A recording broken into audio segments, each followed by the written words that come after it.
Commander Zethra stood on the bridge of the Imperial dreadnought Crimson Talon, watching the blue and green planet rotate slowly on the main display screen. His three eyes narrowed as he reviewed the scan data with growing satisfaction. This world would be easy, perhaps the easiest conquest in his 20-year military career. Another primitive world, his second officer reported, her voice carrying barely concealed disappointment. They have barely reached their own moon. Chemical rockets, nuclear fission, fragmented into hundreds of competing nations.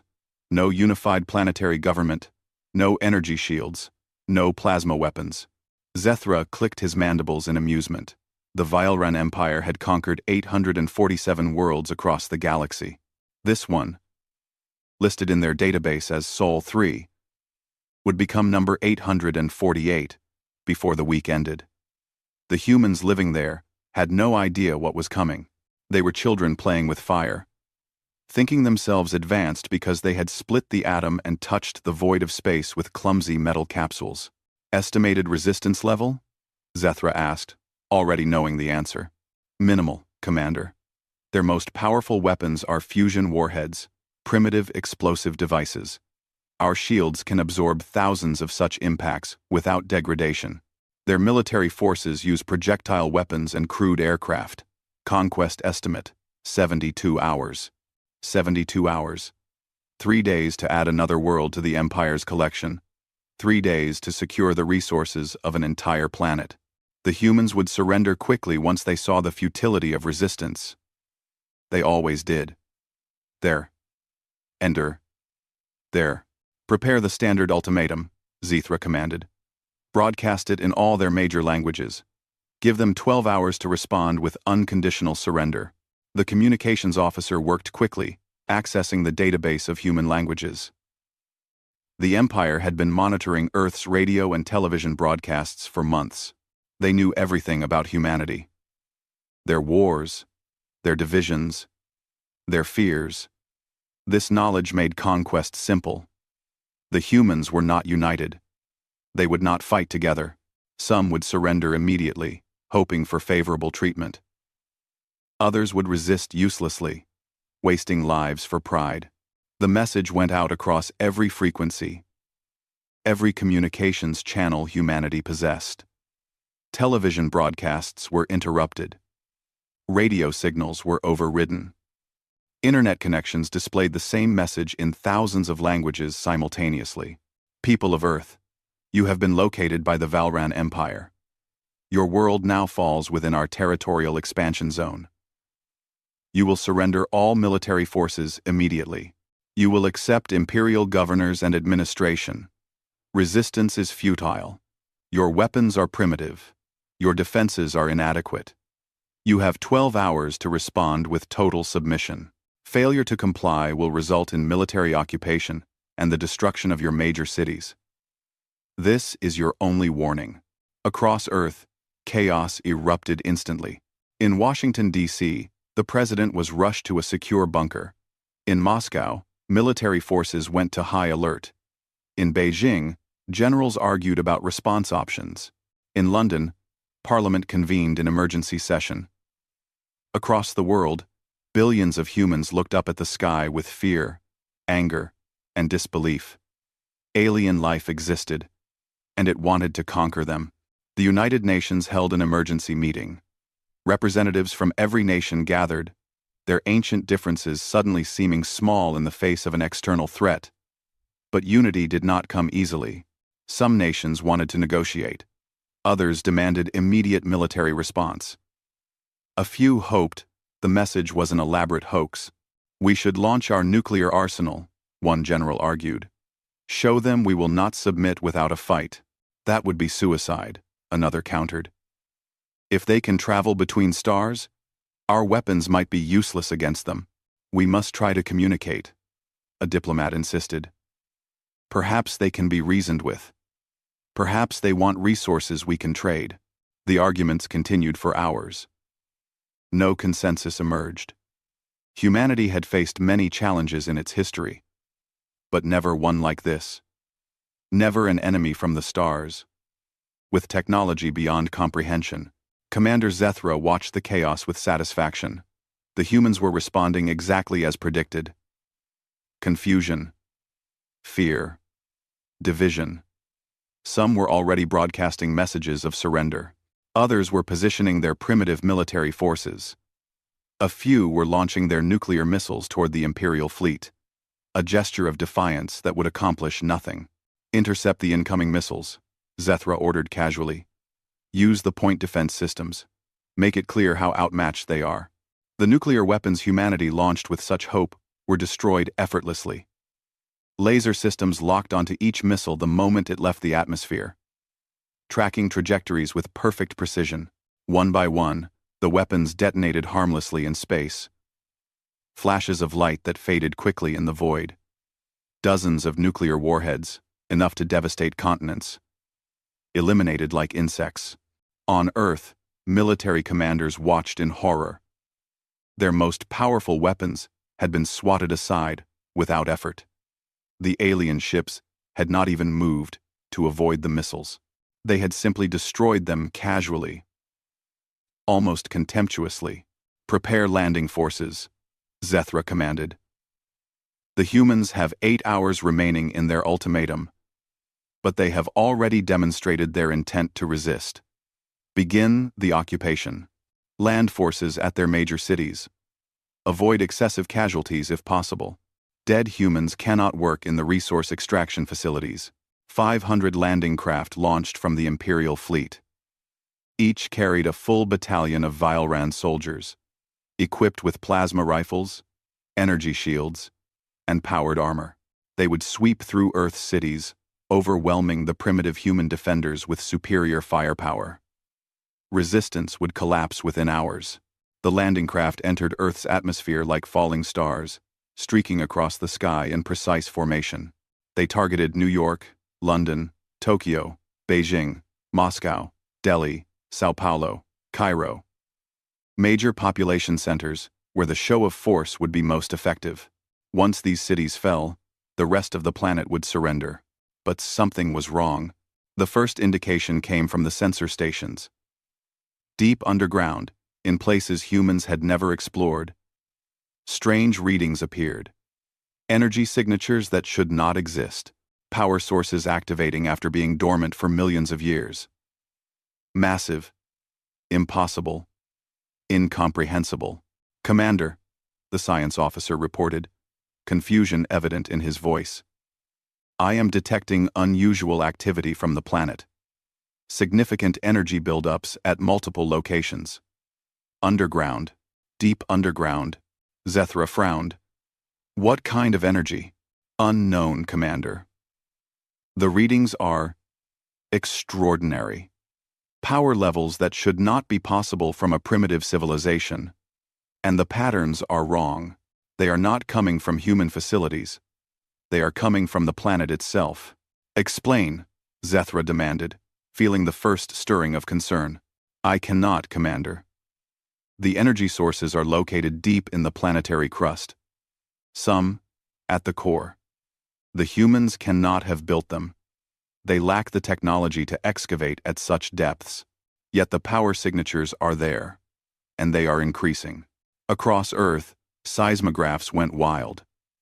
Earthquake sensors detected movement, but not from natural tectonic activity. Something else was happening. Something unprecedented. In California, geologists stared at their instruments in confusion. In Japan, researchers checked and rechecked their data, convinced their equipment was malfunctioning.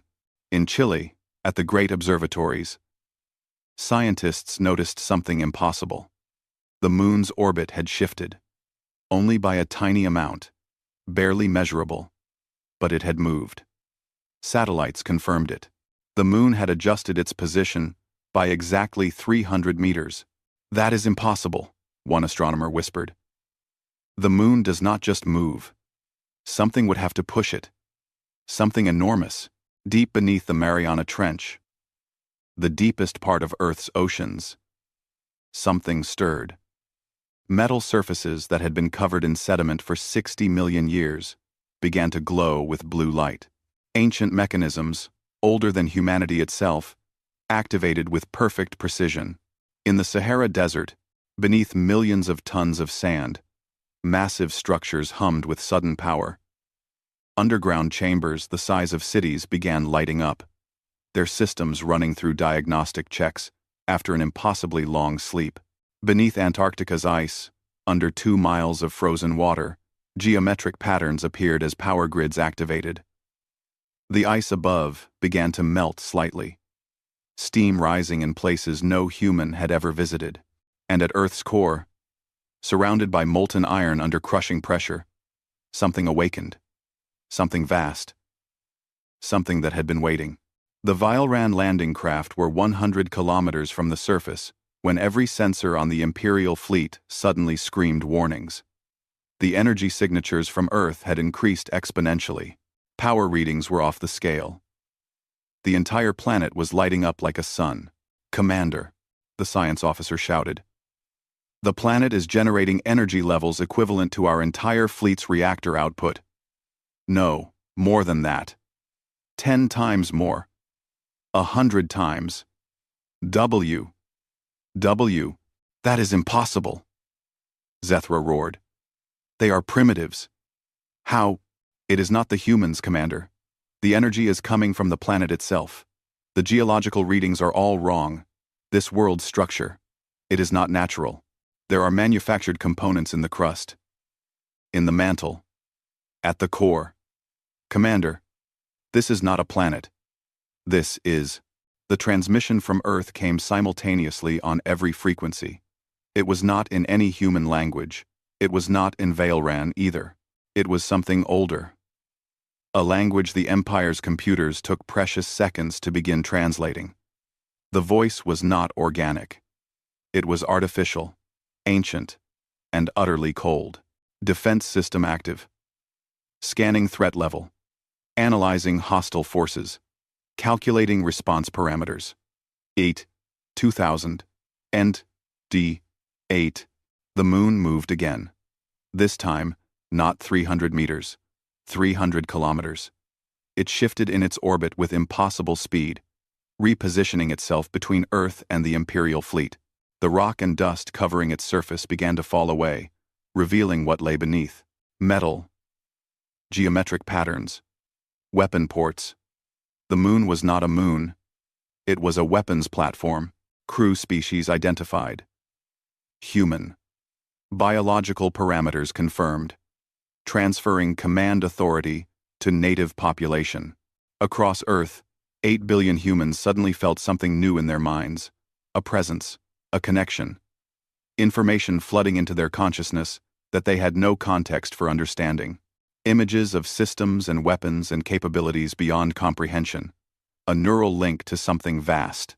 Commander Zethra watched in growing horror as his fleet's sensors revealed the truth. Earth was not a natural planet. It was artificial. A construct. Every continent contained machinery. Every ocean concealed manufacturing facilities. The atmosphere itself was a multi-layered shield system that was only now powering up after millions of years of dormancy. They had not found a primitive world to conquer. They had found a dormant warship the size of a planet, and by invading, they had woken it up. The Vylran landing craft, still descending toward Earth's surface, suddenly found themselves targeted by weapon systems they could not identify. The targeting locks were perfect, tracking hundreds of small craft simultaneously with impossible precision. No warnings were given. No second chances. The first landing craft exploded in a flash of blue light. Then, another. Then, 10 at once. Within 30 seconds, all 500 landing craft were gone, vaporized by defense systems that had activated automatically. 500 battalions, the pride of the Vylran Empire's military, eliminated before they could even land. On the bridge of the Crimson Talon, alarms screamed. Zethra's 3 eyes widened in disbelief as his instruments showed him something that could not be real. The planet below was not just defending itself, it was preparing to attack. Weapon ports were opening on every continent. The moon was rotating, bringing massive cannons to bear.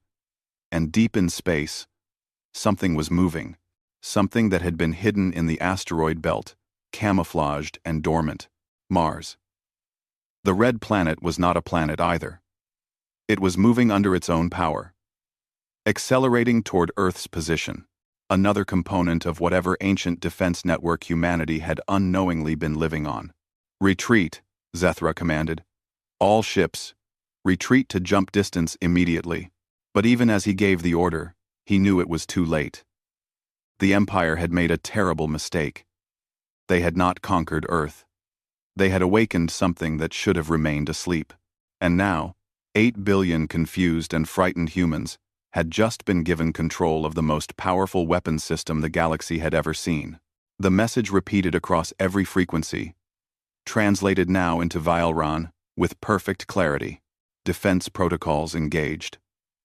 Hostile forces detected. Neutralization authorized. This system is now under protection. Any further aggression will be met with total force. Earth began to glow. Not with the soft light of cities and civilization, but with the harsh blue radiance of weapons charging. Weapons that had been built by a civilization so advanced that they could turn entire worlds into warships. Weapons that humanity did not understand, but was now suddenly connected to. Weapons that were pointing directly at the Vialran fleet. Commander Zethra realized, in that moment of dawning horror, that his conquest of Earth would not take 72 hours. It would not take 72 days. It would not happen at all. Instead, he and his entire fleet might not survive the next 72 minutes. The primitives were not primitives. They were the crew of a world-scale warship. And the galaxy was about to learn what that meant. Dr. Sarah Chen stared at her computer screen in complete disbelief. The geological data made no sense. None of it.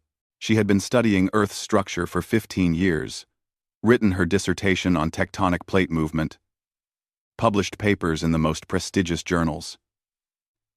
She knew how planets worked, but the data flooding in from seismic stations worldwide told her that everything she knew was wrong. "This cannot be real," she whispered, checking the numbers for the 5th time. "This is impossible." Her colleague, Dr. James Morrison, looked over her shoulder at the display. His face had gone pale. "The readings are consistent across all stations. Sarah, look at this. The Pacific tectonic plate is not moving naturally. There are manufactured structures underneath it. Metal, composite materials, energy conduits the size of cities." Sarah pulled up satellite imagery, geological surveys, deep Earth scans. Every source told the same impossible story. Earth's interior was not what it should be. The core was generating power in ways that violated every law of physics. The mantle contained geometric structures that could not have formed naturally. The crust itself had massive components that were clearly artificial, hidden under miles of natural rock. "How long have these been here?" James asked quietly. Sarah did the calculations, her hands shaking. "Based on the sediment layers, the mineral deposits, the way continental drift has moved over them, millions of years. Tens of millions. Maybe more. These structures are older than human civilization. Older than human species. They were here before we evolved." Across the world, scientists were reaching the same horrifying conclusion. In Moscow, geophysicists stared at scan results, showing the Siberian plateau contained massive power generators. In Australia, researchers discovered that the entire continent sat atop what could only be described as a weapons platform. In South America, seismic arrays revealed the Amazon basin concealed manufacturing facilities of incredible complexity. Earth was not a natural planet. It was a construct. Something had built it, or converted it, long before humans existed. And now, with the alien invasion, it had woken up. The President of the United States sat in the Situation Room, surrounded by generals and advisors, listening to reports that sounded like science fiction. But the evidence was overwhelming. The destroyed alien landing craft were real, the energy readings were real, and the strange sensation in everyone's mind, that odd new presence, was very real. "Mr. President," General Patterson said carefully, "we are receiving reports from personnel at NORAD. the Pentagon, NASA, and every military installation. They are all experiencing the same phenomenon. Some kind of neural connection. Information appearing in their minds. Schematics. Instructions. Access to systems they did not know existed. What kind of systems? The president asked. Patterson hesitated. Weapons systems, sir. Defense networks. The personnel describe it as having sudden knowledge of how to operate equipment that does not exist in any manual. Lieutenant Morrison at Cheyenne Mountain reports he can feel targeting sensors tracking the alien ships. Commander Richards at Naval Base San Diego says she has awareness of underwater launch platforms in the Pacific. Neither of them understand how they know these things. They just do. Number. Similar reports came from every nation. In China, military officers reported connection to systems buried beneath the Gobi Desert. In Russia, submarine crews detected massive underwater structures responding to their thoughts. In Europe, Air Force pilots felt inexplicable links to satellite networks that were not in any database. Humanity was connected to Earth. Not metaphorically. Actually, physically connected through some kind of neural interface that had activated when the planet's defense systems came online. 8 billion people suddenly had access to a weapons platform they did not understand. Built by a civilization they had never encountered. A young engineer named Marcus Webb sat at his desk in Seattle, staring at his hands. He could feel something new in his mind, like having a new sense he had never possessed before. If he concentrated, he could perceive things that should be invisible to him. Energy flows beneath the city. Power conduits. Weapon systems. Manufacturing bays. He closed his eyes and focused, letting the strange sensation guide him. Information flooded in. Technical specifications. Operational parameters. Targeting protocols. He was not an engineer anymore. Or rather, he was more than an engineer. He was a potential operator for systems of incredible complexity. In Seoul, a 17-year-old student named Ji-Woo Park experienced the same connection. She sat in her apartment, ignoring the emergency broadcasts on television, exploring the strange knowledge appearing in her consciousness. It felt like accessing files on a computer, except the computer was somehow connected directly to her brain. She could sense weapons. Enormous weapons. Continental in scale. Without fully understanding what she was doing, Ji-Woo reached out mentally and touched one of the systems, just to see what would happen. Just curious. In the East China Sea, a section of the ocean floor opened. A massive railgun, buried under sediment for millions of years, rose toward the surface. It rotated smoothly, orienting on targets in orbit. Targeting data streamed into Ji-Woo's mind with perfect clarity. 2 alien warships. Distance: 380,000 kilometers. Threat level: high. Authorization: to engage. Granted. Ji-Woo hesitated, suddenly aware of the enormous power at her fingertips. She was 17. She had an exam tomorrow. She had never fired a gun in her life. And now she had access to a weapon that could destroy spaceships.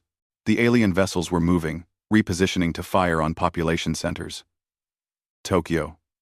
Seoul. Shanghai. Millions would die if they opened fire. Ji-Woo made her decision. She gave the mental command. The railgun fired.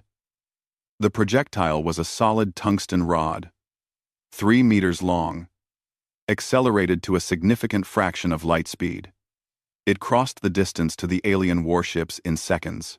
The first ship's shields flared briefly, then collapsed. The projectile punched through the hull like paper, the kinetic energy converting to an explosion that tore the warship apart from the inside. The second ship began evasive maneuvers, but Ji-Woo had already fired again. Another tungsten rod. Another direct hit. 2 capital ships of the Vilran Empire, each capable of glassing a continent, destroyed by a teenager in Seoul who was still wearing her school uniform. Ji-Woo sat back in her chair, breathing hard. What the hell did I just do? she whispered. Across Earth, others were making similar discoveries. A retired general in Colorado found he could interface with the moon's targeting systems. He had been out of active service for 5 years, spending his time fishing and watching his grandchildren. Now he stood in his backyard, staring up at the sky, mentally connected to weapons batteries that could engage targets anywhere in near-Earth space. The Vialran fleet was in chaos. They had come expecting easy conquest. Instead, they faced weapons they could not predict, fired by operators who were learning the systems in real time. The primitives were not primitives. They had inherited an arsenal that exceeded the Empire's entire military capability.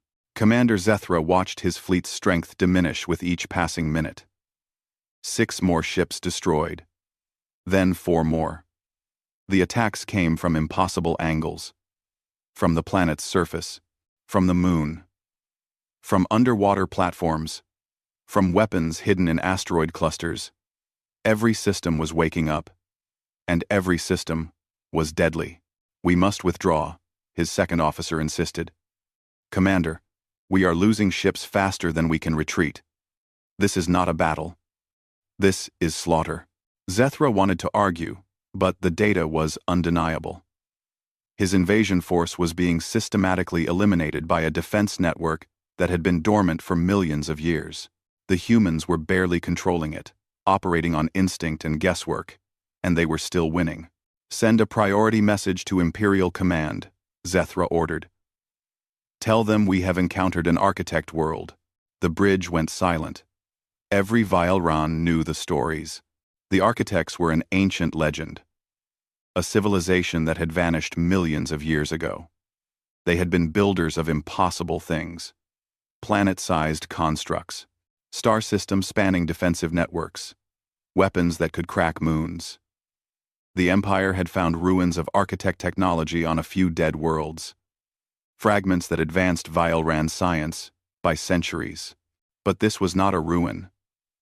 This was a functional architect installation, and it had a crew species living on it, oblivious to what their world truly was until the moment of activation. Dr. Chen continued analyzing the data, piecing together the truth with growing wonder and horror. Earth was approximately 4.5 billion years old. The architect technology within it dated to about 65 million years ago. Something had happened then. Something that killed the dinosaurs and reshaped the planet's surface, concealing the artificial components beneath natural geological formations. The architects had converted Earth into a warship and then left it here, dormant, while life evolved on its surface. Humans had grown from primitive primates to spacefaring civilization, never knowing they lived on a weapons platform. The climate, the ecosystem, even human evolution itself, had been influenced by systems managing the planet's environment. "They wanted a crew," Dr. Morrison said suddenly. "The architects. They needed organic operators for their systems. So, they created the right conditions for intelligent life to evolve. We are not just living on an architect world. We are the result of architect engineering. We were created to operate this thing." Sarah felt sick. "We are not here by chance. We are here by design. Humanity's entire existence is because the architects needed crews for their warships." It was a disturbing thought, but the evidence supported it. The neural interfaces worked too perfectly with human brain structures. The systems responded to human thought patterns with no learning period. Humanity fit the machinery because humanity had been shaped to fit it, through millions of years of guided evolution. Around the world, more people were connecting to the systems. Not everyone could do it. Some people had no ability to interface at all. Others had limited connection, able to sense, but not control. But a small percentage, maybe 1 in 10,000, had full access. They could operate the weapons, manage the manufacturing systems, control the planetary drives. These individuals, these accidental pilots, were being identified rapidly. Military organizations contacted them, trying to coordinate their efforts. But there was no training manual for operating a planet-scale warship. No doctrine for this kind of warfare. Everything was improvisation and instinct. A climate scientist named Dr. Amira Okafor sat in her office in Lagos, suddenly understanding something that had puzzled her for years. Global warming. The steady increase in planetary temperature over the past century, she had attributed it to human industrial activity, greenhouse gases, deforestation. But now, connected to Earth's systems, she understood the truth. The planet had been warming up. Literally. Its power core, dormant for millions of years, had been gradually activating over the past century. The heat was not from human activity. It was from ancient fusion reactors deep in the Earth's core coming back online, preparing for the moment when they would be needed. Humanity had not been destroying their planet.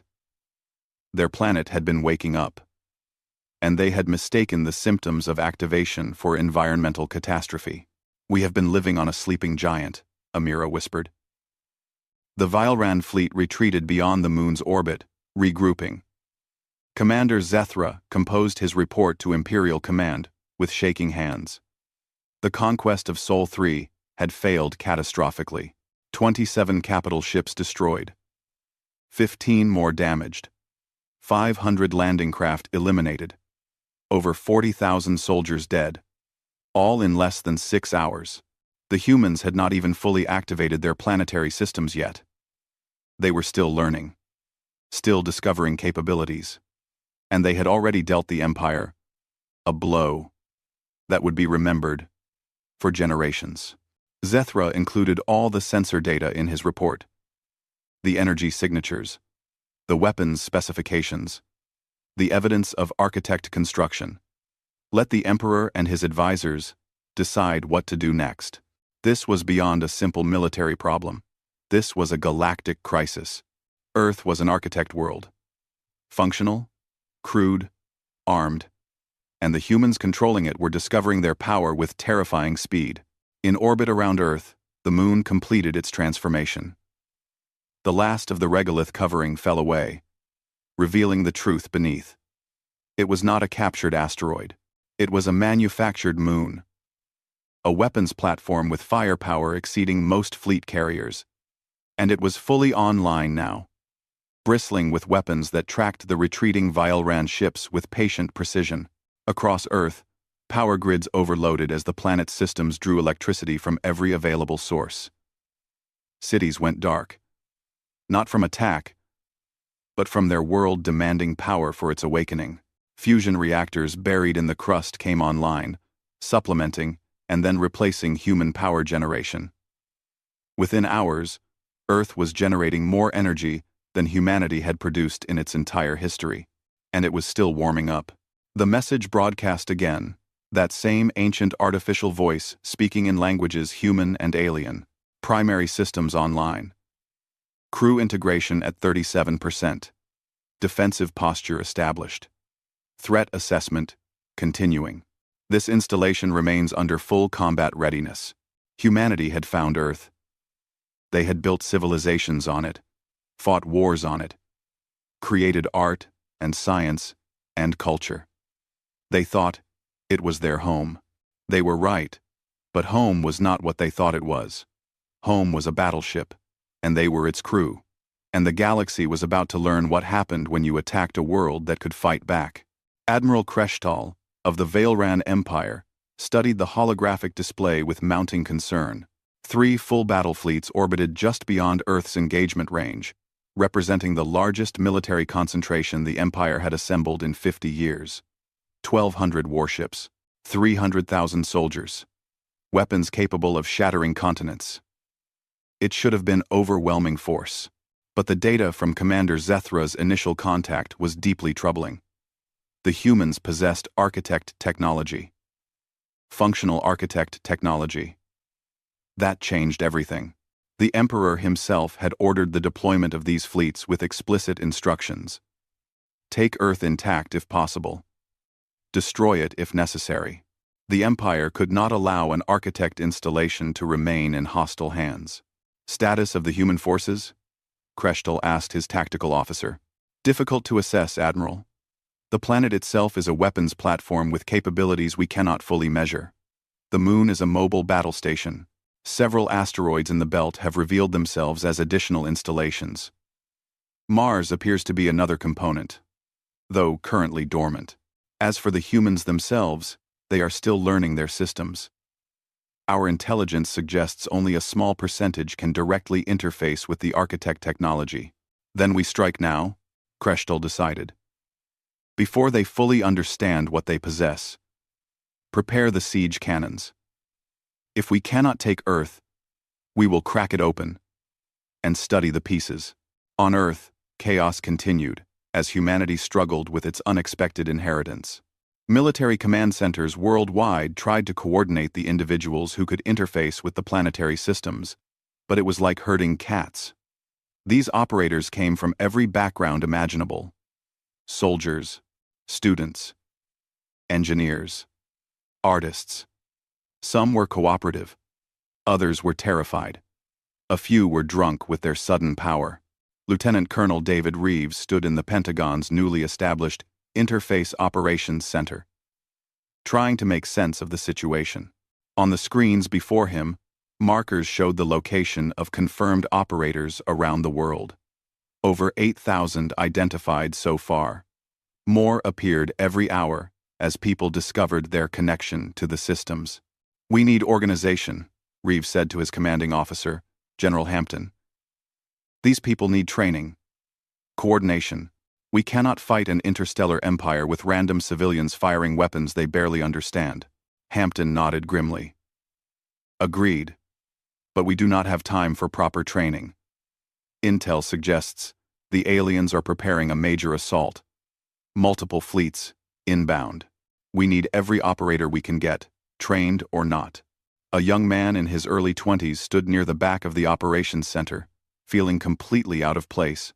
Marcus Webb had been brought here from Seattle after he accidentally activated a coastal defense system that destroyed 2 alien scout ships. He was an engineer, comfortable with circuits and code. Now military officers wanted him to operate weapons that could destroy cities.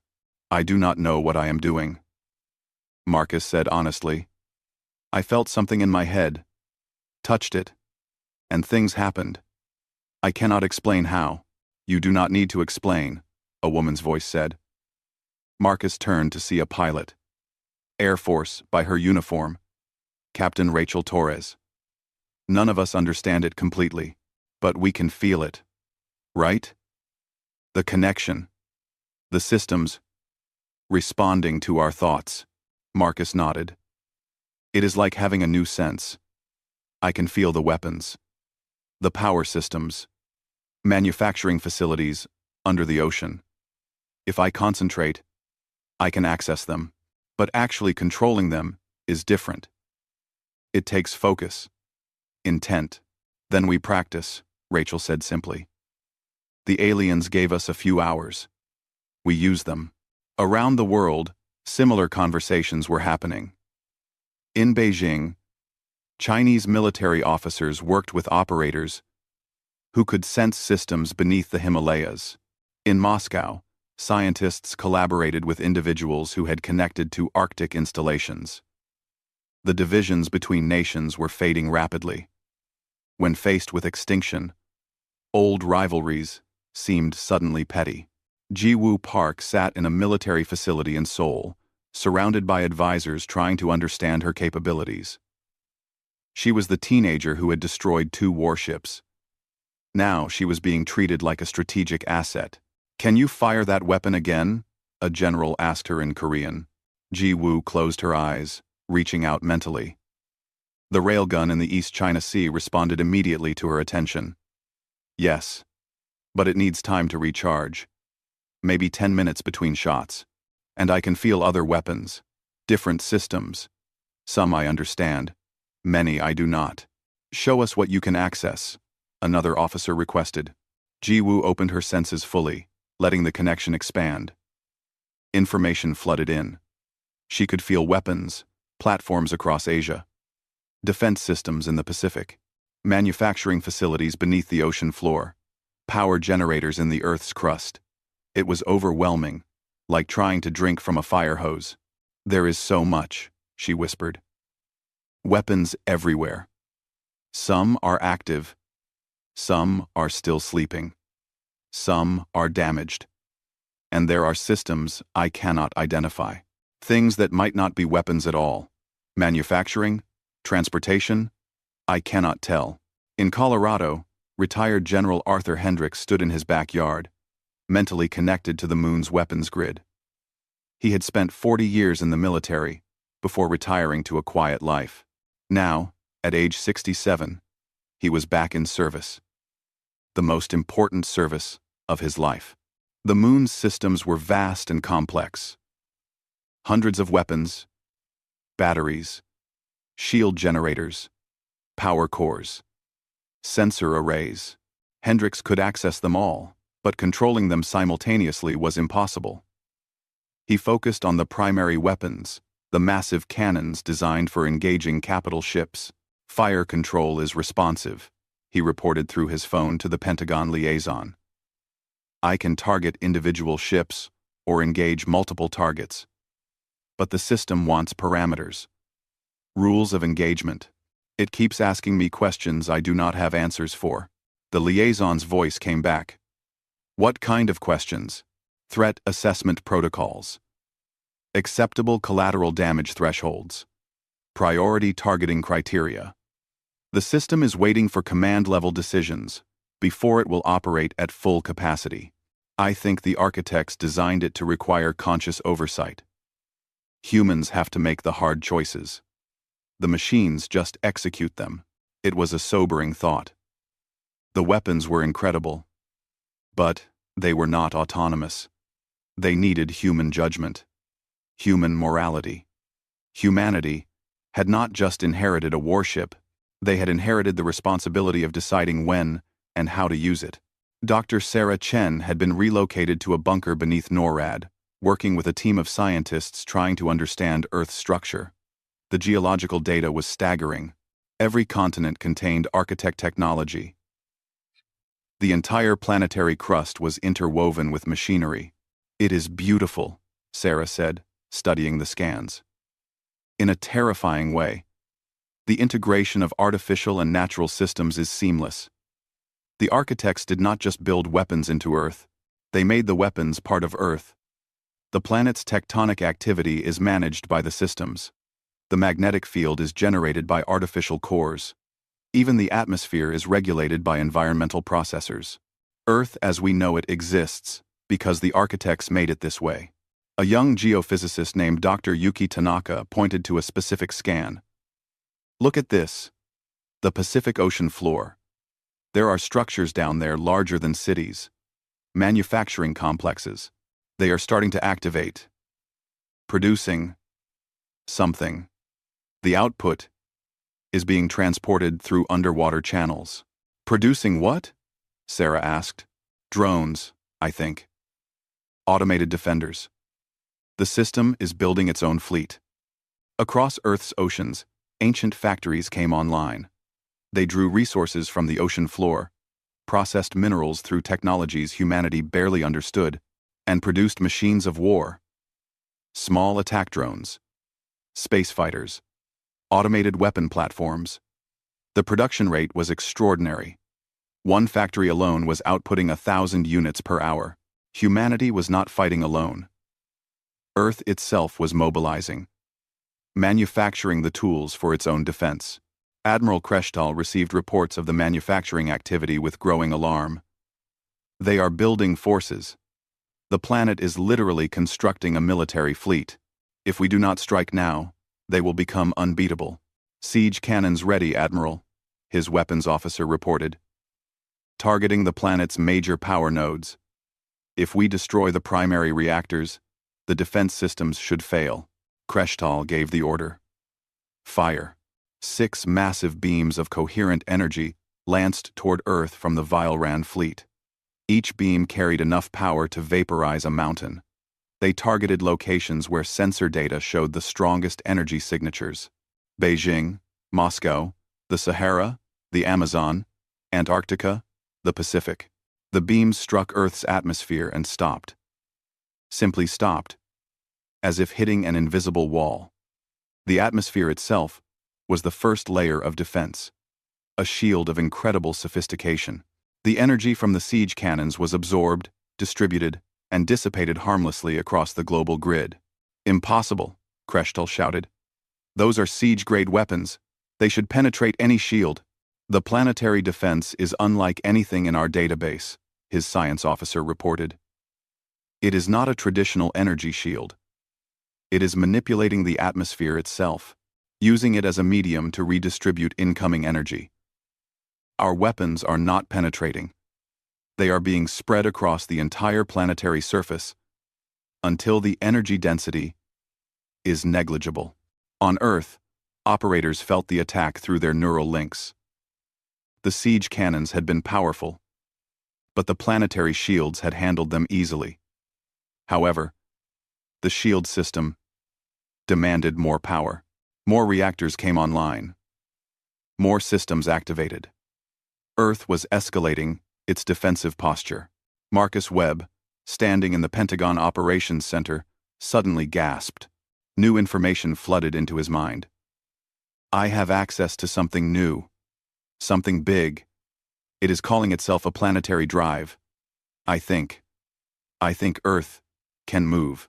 Every officer in the room turned to stare at him. General Hampton spoke carefully. What do you mean? Move. Move. Like a ship. The planet has engines. Massive engines. They are buried deep, aligned with the planet's rotation. If we activate them, Earth can leave orbit. It can maneuver. Marcus looked up, his eyes wide with realization. We are not just on a warship. We are on a mobile warship. The implication was staggering. Earth was not bound to its orbit. It could travel. It could position itself strategically. It was not a stationary target. It was a vessel. Rachel Torres, the Air Force captain, spoke up.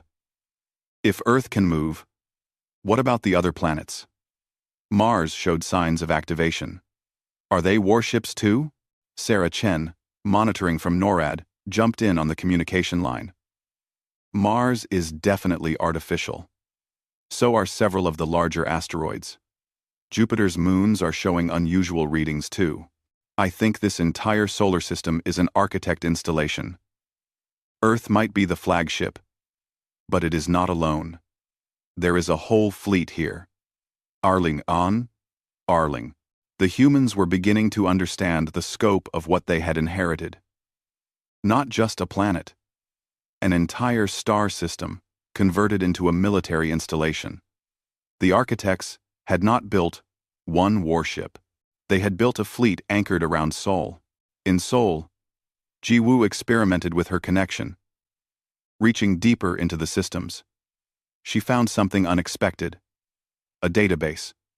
Historical records. The information was in a format her mind could barely process, but fragments came through. Images. Concepts. Warnings. The architects were fighting something, she said aloud to the military advisors around her. Something terrible. I can sense it in the records. They built these installations as a defense against a threat. A big threat. I cannot understand all of it, but I feel the fear in the data. The architects were afraid. The big three. What could frighten a civilization capable of converting planets into warships? What threat required such extreme measures? The questions hung in the air, unanswered. Admiral Kreshtal made his decision. The siege cannons had failed. Conventional weapons were ineffective. He had one option left. Prepare the planet crackers. Target Earth's core. If we cannot disable it, we will destroy it. Planet crackers were the Empire's ultimate weapon. Missiles that burrowed through a planet's crust and detonated in the mantle, triggering catastrophic geological instability. They had been used to destroy 3 rebellious worlds in the Empire's history. Never had they been used against an architect installation. Kreshtal did not know if they would work, but he was out of options. Fire planet crackers. Authorization code Kreshtal Omega 7. 6 missiles, each the size of a building, launched from the fleet. They were designed to be unstoppable. Heavy armor, evasive programming. They would reach Earth's surface and burrow down before detonation. Nothing could intercept them all. On Earth, every operator felt the threat simultaneously. The missiles were different from other weapons. They were designed for planetary destruction. If they detonated successfully, Earth would die, and 8 billion humans would die with it. Marcus felt the planetary systems surge with his panic. We need to stop those missiles. All of them. How do we stop them? General Hendricks, connected to the moon's weapons, acted first. He engaged the missiles with the moon's point defense systems. 2 missiles destroyed. But 4 remained. Ji-Woo fired her railgun. 1 missile eliminated. 3 left. Rachel Torres, discovering she could control atmospheric drones, launched hundreds of them. They swarmed the remaining missiles, kamikaze attacks from automated fighters. 1 more missile destroyed, 2 left. The last 2 missiles entered Earth's atmosphere, their armor glowing white-hot. They were too close, too fast. Conventional weapons could not stop them in time. Marcus made a desperate decision. He activated the planetary drive. Not to move Earth. Just one engine. A focused pulse of thrust directed upward. Through the atmosphere. The exhaust from an engine designed to push an entire planet. The blast was incomprehensible. A column of superheated plasma erupted from the Pacific Ocean, reaching into space like the finger of an angry god. The 2 missiles flew directly into it and vaporized instantly. The ocean around the engine port boiled. Steam clouds rose for miles. But Earth survived. We did it, Marcus whispered, exhausted. We stopped them, but Admiral Kreshtal was already ordering another salvo, and another fleet had just appeared at the system's edge. The Empire was committing everything to this battle. Earth had survived the first exchange, but the real war was only beginning, and humanity was learning a harsh lesson. Owning the most powerful warship in the galaxy meant nothing if you did not know how to fight with it. The emergency session of the United Nations had never seen anything like this. Representatives from every nation sat together, old enemies side by side, watching the holographic display showing the Vilron fleet positions. 3 more battle groups had arrived. The alien armada now numbered over 1,800 warships. They surrounded the solar system like a closing fist. We are outnumbered, the Russian ambassador said quietly. Even with Earth's weapons, we face impossible odds. The American representative shook her head. Numbers do not matter if we cannot coordinate. We have 8,000 operators worldwide, each controlling different systems. We are fighting as individuals, not as a unit. We need organization. Unity. Unity. The Chinese ambassador repeated. How do we achieve that when we barely understand the weapons we are using? An unexpected voice spoke up. Dr. Sarah Chen, the geophysicist, had been granted special access to address the assembly.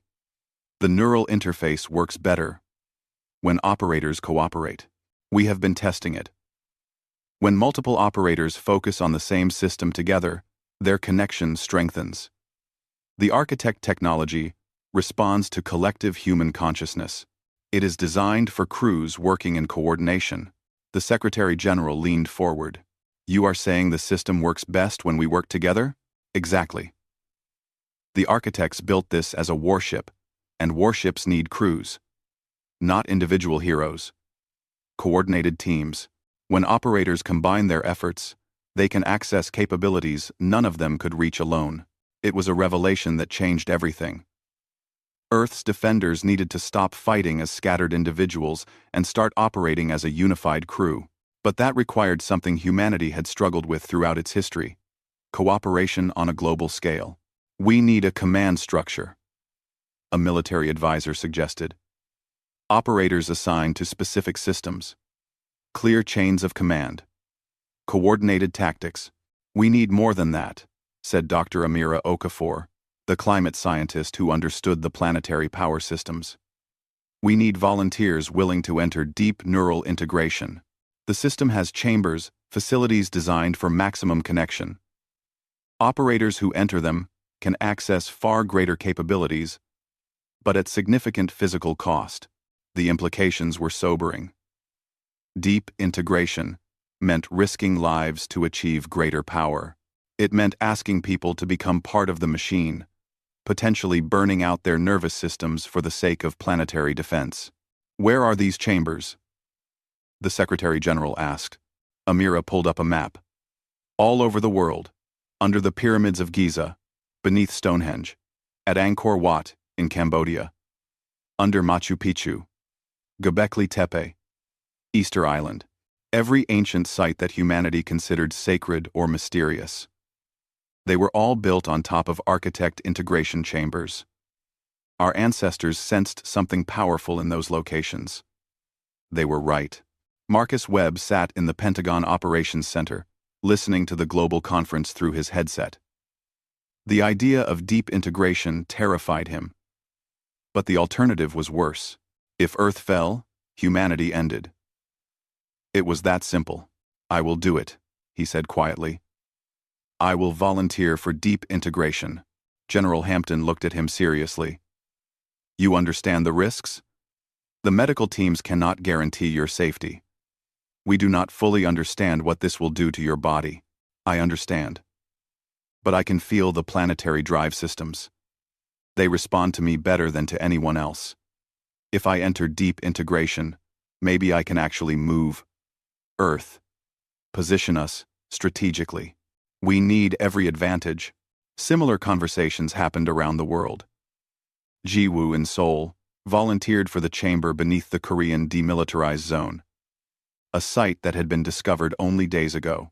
General Hendricks, despite his age, insisted on entering the chamber beneath Cheyenne Mountain, seeking deeper connection to the moon's systems. Rachel Torres requested assignment to a chamber in New Mexico, where she had grown up near ancient Puebloan ruins. Hundreds volunteered. Thousands. Young and old, military and civilian. From every nation and culture, they would become Earth's pilots, linking their nervous systems directly to a planet-scale warship. Many would not survive the process, but they went willingly, understanding what was at stake. The integration chambers were incredible. Ancient technology that had waited millions of years for the right crew species. Marcus descended into the chamber beneath the Great Pyramid, accompanied by medical staff and military observers. The chamber was vast. Walls covered in geometric patterns that glowed with soft blue light. At the center stood a chair, or perhaps a throne, designed for a human body with unsettling precision. The architects knew what we would look like, Marcus said, staring at the chair. They designed this for humans specifically. How is that possible? Dr. Chen, monitoring remotely, offered her theory. They did not predict what we would look like. They engineered it. They shaped human evolution over millions of years to produce operators compatible with their systems. We fit because we were made to fit. It was a disturbing thought, but Marcus had no time to dwell on it. He sat in the chair. Immediately, connections emerged from the armrests and headrest, fine tendrils that interfaced with his nervous system. There was no pain, just an overwhelming sensation of expansion. His consciousness spread outward, merging with the planetary drive systems. Suddenly, he was not just Marcus anymore. He was part of Earth itself.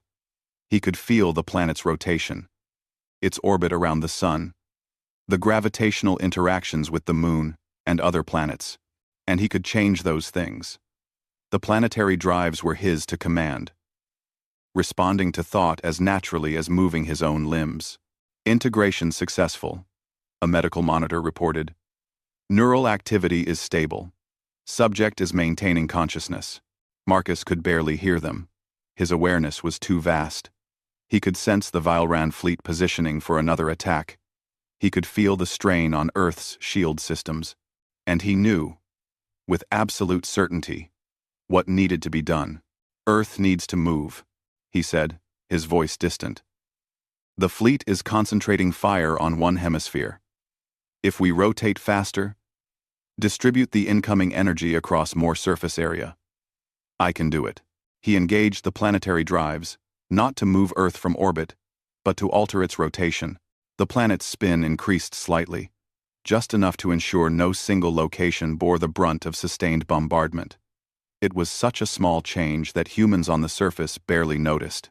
But strategically, it was significant. In Seoul, Ji-woo entered her integration chamber and connected to the weapons grid. Her consciousness exploded outward, linking with every weapons platform across Asia and the Pacific. Hundreds of railguns, thousands of missile batteries, drone swarms numbering in the millions. They all answered to her now. A symphony of destruction awaiting her command. But the integration came with a cost. Pain shot through her nervous system.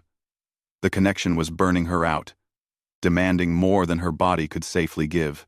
She could feel her health degrading, cells damaged by the neural load. The doctors had warned her this would happen. Deep integration destroyed the human body eventually. It was simply too much for organic tissue to handle. She had days, maybe a week, if she was lucky. But in that time, she would be one of Earth's most powerful defenders. She accepted the trade. General Hendricks achieved integration in the Cheyenne Mountain Chamber and immediately understood the moon's full capabilities. It was not just a weapons platform, it was a mobile command center, designed to coordinate planetary defense across entire star systems. With him guiding it, the moon became the nerve center of Earth's military operations. All operators, this is command, Hendricks broadcast through the neural network. I am establishing firing priorities and target assignments. Stand by for coordinated operations. For the first time, Earth's defenders were not fighting as individuals. They were operating as a crew, with Hendricks serving as the strategic coordinator. His deep integration allowed him to perceive the entire battle space and direct forces with precision. Rachel Torres, integrated with atmospheric defense systems, coordinated the drone swarms.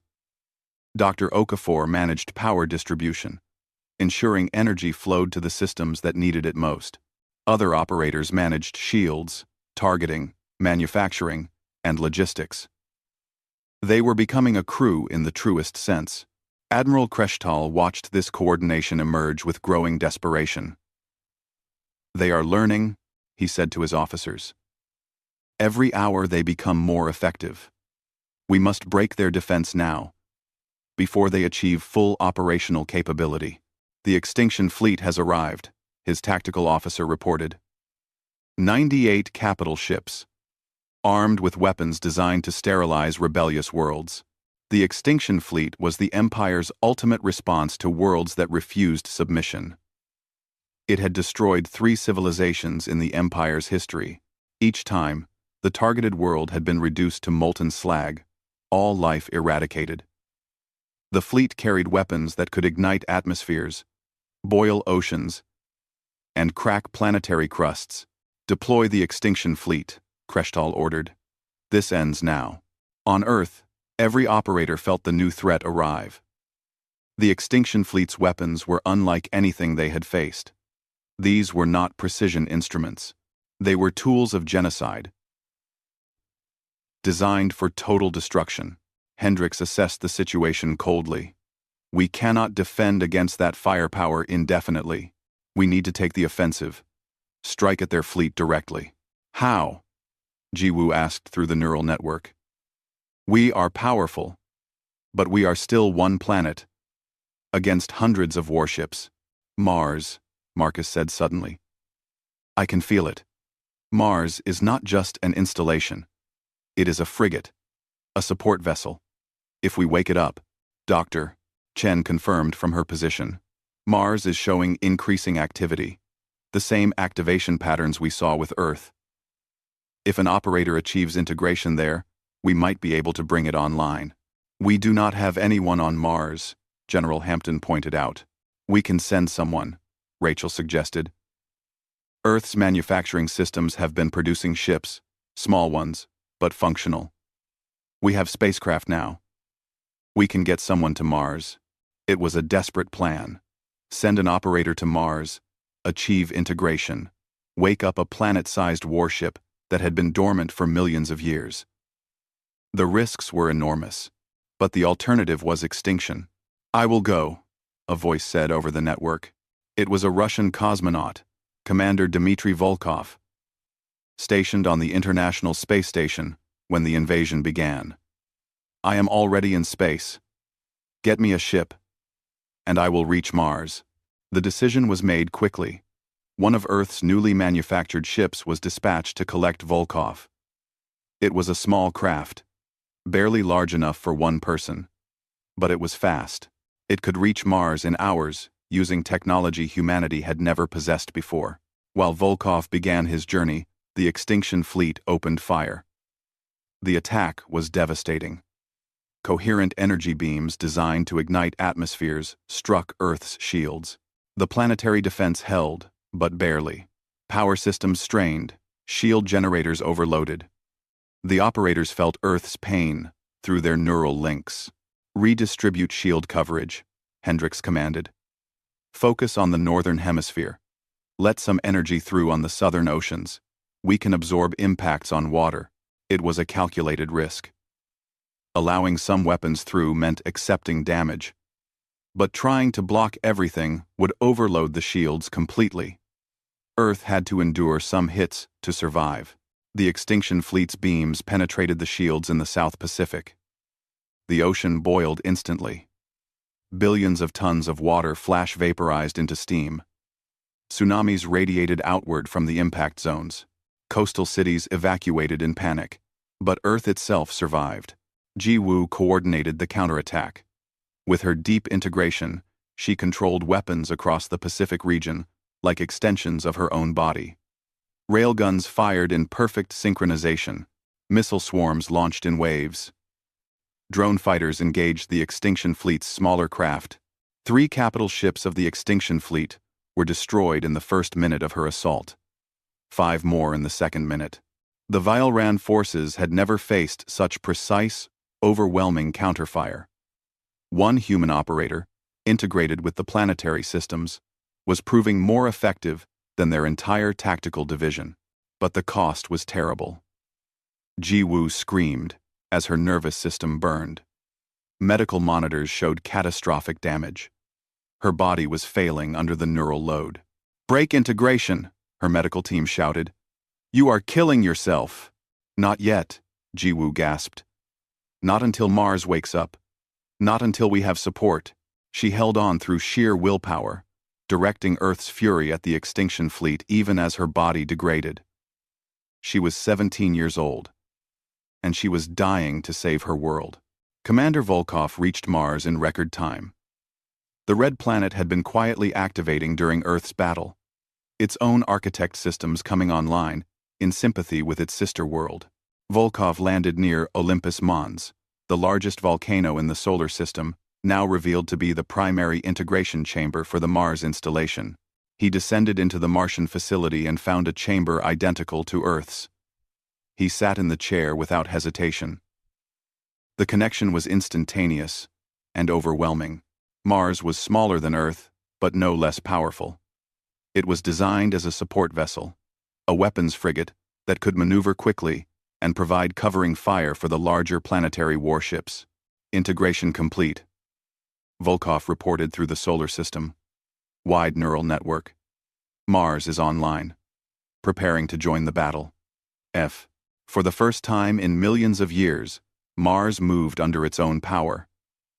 The red planet broke orbit, accelerating toward Earth's position with impossible speed. It was not as heavily armed as Earth, but it was fast, maneuverable, and absolutely terrifying to witness. A planet moving like a starship, crossing the distance between orbital paths in minutes rather than months. The Vileran fleet scattered in panic as Mars approached, a second world-scale warship entering the battle. Admiral Kreshtal watched his strategic situation collapse. "Retreat," he ordered. "All ships Retreat beyond the system's gravity well. Prepare for emergency jump. But Earth and Mars were not letting them go easily. The two planets, coordinated through their integrated crews, unleashed a devastating bombardment, weapons that had been charging during the battle released simultaneously. The extinction fleet was caught in a crossfire between two planet ships.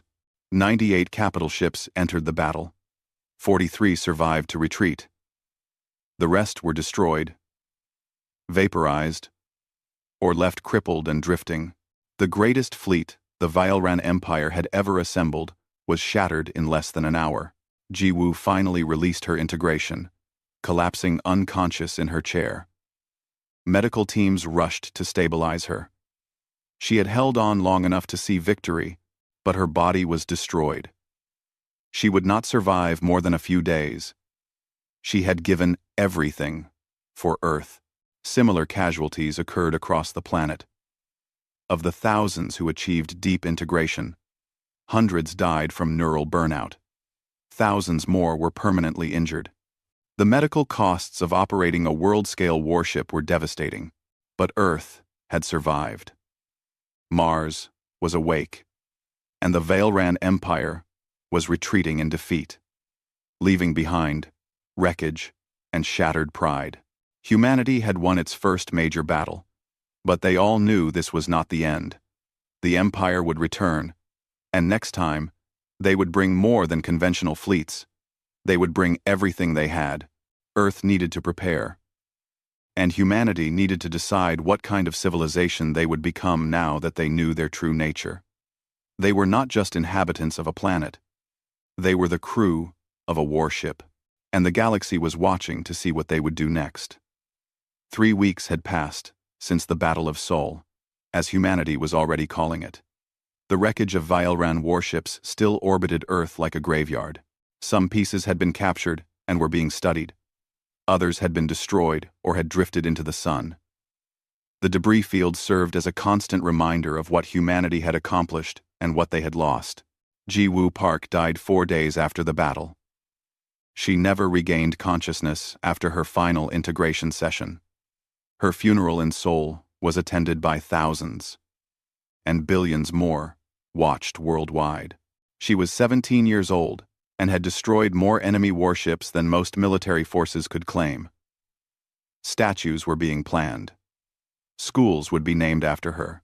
But for now, her family simply mourned their daughter, who had given everything to save the world. She was not alone. Over 2,000 deep integration operators had died from neural burnout. Thousands more were permanently disabled, their nervous systems too damaged to ever fully recover. The cost of operating architect technology was measured in human lives, and humanity was still learning that terrible arithmetic. General Arthur Hendricks stood on the observation deck of the Moon, looking down at Earth. The Moon had become humanity's first permanent off-world military installation, housing 5,000 personnel who helped coordinate planetary defense. Hendricks himself could no longer return to Earth. His deep integration was permanent. He was neurally bonded to the Moon's systems. If he tried to leave, the connection would kill him. The Moon was his body now, and he would serve here until he died. Status report, he requested through the neural network. Reports flooded in from operators around the solar system. Earth was still recovering from the battle. Shield generators had been repaired. Damaged weapons platforms were being rebuilt by the manufacturing facilities. The wounded planet was healing itself with architect technology, though some scars would remain. Mars orbited nearby, close enough to provide mutual support with Earth. Commander Dmitry Volkov had become Mars's permanent pilot, as deeply integrated as Hendricks. The two of them coordinated defensive strategy through neural communication that happened at the speed of thought. Movement in the Kuiper Belt, Volkov reported. Sensors are detecting something. Not Vialran signatures. Something else. Hendricks focused the Moon's sensors. Volkov was right. Objects were moving in the outer system. Not ships. Not natural asteroids. Something in between. Jupiter's moons are responding. I think they are waking up. The revelation sent shockwaves through the solar system. Europa, Ganymede, Callisto, Io. The Galilean moons were revealing themselves as additional architect installations, smaller than Earth or Mars, but still massive. And they were activating without human intervention, responding to the recent battle like dormant guardians sensing threat. "We need operators there," Hendricks said. "If Jupiter's moons are functional installations, we need crews for them." A new wave of volunteers was already being prepared. Humanity's understanding of the architect network was expanding rapidly. The entire solar system was an installation. Earth was the flagship. Mars was the support frigate. The moon was command and control. Jupiter's moons appeared to be weapons, platforms, and manufacturing centers. Even some asteroids were showing signs of architect construction. Humanity had not inherited one warship. They had inherited a fleet anchored to a star. On Earth, the political situation was evolving as rapidly as the military one. The old system of nation-states was dissolving, not through conquest or revolution, but through simple necessity. Operating a planet-scale warship required global coordination. Borders had become meaningless when every human was potentially part of Earth's crew. The United Nations had transformed into something new, a true planetary government focused on coordination and resource allocation. It was far from perfect. Arguments still erupted over resource distribution, operator selection, and strategic priorities. But the fundamental shift had occurred. Humanity was thinking of itself as one species, one crew, facing challenges together. Dr. Sarah Chen led the scientific efforts to understand the architect technology. Her team had made remarkable discoveries. The architects had not just built weapons, they had built entire civilizations into their installations. There were living spaces discovered beneath every continent, cities designed for crews numbering in the hundreds of millions. Humanity could, theoretically, move their entire population underground into architect-designed habitats, while leaving the surface for weapons and manufacturing. The architects expected massive crews, Sarah explained in a presentation to the new Planetary Council. Earth alone was designed to support 500 million operators and 5 billion support personnel. Mars could hold 50 million. The Jupiter moons were meant for smaller, specialized crews. This was not just military technology. This was civilization-scale engineering. The implications were staggering. Humanity was not supposed to be confined to Earth's surface. They were meant to spread throughout the architect facilities, turning the entire solar system into a lived-in, operated network. It would take generations to fully populate the system, but the infrastructure was already there, waiting. Meanwhile, diplomatic efforts were underway. The moon had been converted into a mobile diplomatic vessel. Though it rarely moved from Earth orbit, it had traveled once, to the edge of the solar system, carrying human envoys to meet representatives from other galactic civilizations. The first contact with the broader galactic community was tense.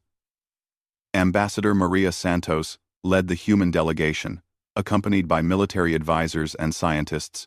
They met representatives from the Galactic Council, a loose alliance of civilizations that maintained trade and communication across explored space. The council chambers were aboard a massive space station, neutral territory maintained by dozens of species. When the human delegation arrived on the moon, which dwarfed the space station completely, the visual impact was profound. The other species had heard reports about Earth. Seeing the humans arrive in a weaponized moon made those reports terrifyingly real. Ambassador Santos spoke carefully. Humanity wishes to establish peaceful relations with the galactic community. We did not choose to become operators of architect technology, but we will not apologize for defending ourselves against invasion. The council representatives included species from across the galaxy. Some were humanoid. Others were entirely alien. All of them looked at the humans with a mixture of fear and respect. A representative from the Kethian Assembly, a civilization nearly as old as the Vileran Empire, spoke first. The architects were the ancient enemy of all civilizations. They built their planet ships to fight a war that ended millions of years ago. Their technology is the most dangerous in the known galaxy, and you control an entire system of it. We are still learning to control it, Santos replied honestly. Many of our people have died operating systems they barely understood. We are not the architects. We are humans, who happen to evolve on an architect installation. That is what concerns us, a different representative said, from a species Santos did not recognize. The architects vanished mysteriously. Their planet ships went dormant. No one knows why. No one knows if they are truly gone, or merely waiting. And now humans have awakened one of their installations. You may have triggered something far more dangerous than the Vileran invasion. It was a chilling thought. What if the architects were not extinct? What if Earth's activation had sent some kind of signal? What if something was coming in response? Santos had no answers. But she offered what she could. Humanity will share what we learn about the architect technology. We will not threaten peaceful civilizations. We ask only for the same courtesy. Leave us in peace, and we will coexist peacefully with the galaxy. And if the Vileran Empire attacks again? The Kethian representative asked. Then we will defend ourselves, Santos said simply. We have that right. The Council could not argue with that. But the political situation was complex. The Vileran Empire, though defeated, was still the largest single military power in the region. They had withdrawn, but not surrendered. Intelligence suggested they were rebuilding, preparing for another attempt. The empire itself was splitting over the question of Earth. Hardliners demanded revenge and total conquest. Pragmatists argued for negotiation and peace. The emperor was old, and his succession was uncertain. If he died, civil war might erupt between the factions. The empire is wounded, Hendricks reported to the Planetary Council after analyzing intelligence reports. But wounded animals are dangerous. They might attack recklessly, or they might withdraw permanently. We cannot predict their next move. Then we must be ready for anything, the Council decided. Continue training operators. Activate more installations. If the Empire returns, we will be stronger than before. The training programs had evolved significantly. Humanity now understood that deep integration was not necessary for every operator. Most could function effectively with standard neural interface, maintaining their health while still contributing to planetary defense. Deep integration was reserved for critical systems and emergency situations. New training facilities were established at every ancient site. The pyramids, Stonehenge, Machu Picchu, Angkor Wat, places that had been tourist destinations became military academies, training humanity's next generation of planet ship operators. Children as young as 10 showed aptitude for the neural interface. They were not sent into combat, but they learned the basics, preparing for a future where operating architect systems might be as common as driving a car. Commander Marcus Webb recovered from his integration experience. Unlike Hendricks, his connection was not permanent. He could disconnect from the planetary drives, though it left him disoriented for days afterward. He continued serving as Earth's primary helmsman, the person who could move the planet when necessary. It gets easier, he told new operator trainees. The first time, it feels like you are drowning in information. Your mind is not built to process planetary-scale awareness. But with practice, you learn to filter. Focus on what matters. Trust the systems to handle the details. The trainees listened intently. They were the future. Some would operate weapons. Others would manage manufacturing or power systems. A few might achieve deep integration and become permanent crew for Mars or Jupiter's moons. All of them understood the stakes. Dr. Amira Okafor had made a disturbing discovery in the architect databases. The historical records Ji Wu had partially accessed before her death were now being translated more completely. The architects had built their planet ships to fight something specific, something that had threatened their entire civilization. They called it the Devourers, Amira explained to the Council. From what I can translate, they were a species or force that consumed worlds, not conquering them, literally eating them, converting planetary mass into their own infrastructure. The architects built planet ships as a response, worlds that could fight back, worlds that could move away from danger. What happened to the devourers? Someone asked. The records are unclear. Either the architects won and the devourers were destroyed, or the war ended in stalemate and both sides withdrew. But here is the concerning part. The activation protocols for architect installations include a specific warning. If Earth detects devourer signatures, all systems go to maximum combat readiness automatically. Are we detecting those signatures? Santos asked. Not yet. But the system is watching. If the devourers still exist somewhere in the galaxy, Earth will know if they approach. It was yet another threat to worry about. But humanity was learning to live with existential danger. They had already faced annihilation and survived. If something worse was out there, they would face it too. 6 months after first contact with the Vylran Empire, Earth began its first exploratory mission beyond the solar system. A small fleet of human-designed ships, built using architect manufacturing technology, would travel to nearby star systems, not to conquer or threaten, to explore, to make contact with other civilizations, to show the galaxy that humanity was more than just the crew of a warship. The fleet was diverse, crewed by volunteers from every nation. They carried messages of peace and scientific cooperation. But they also carried weapons, because the galaxy had proven itself dangerous. They were explorers and diplomats, but they were also warriors if necessary. Ambassador Santos addressed the fleet before their departure. You represent humanity to the galaxy. Show them who we are. Show them we are capable of more than just war.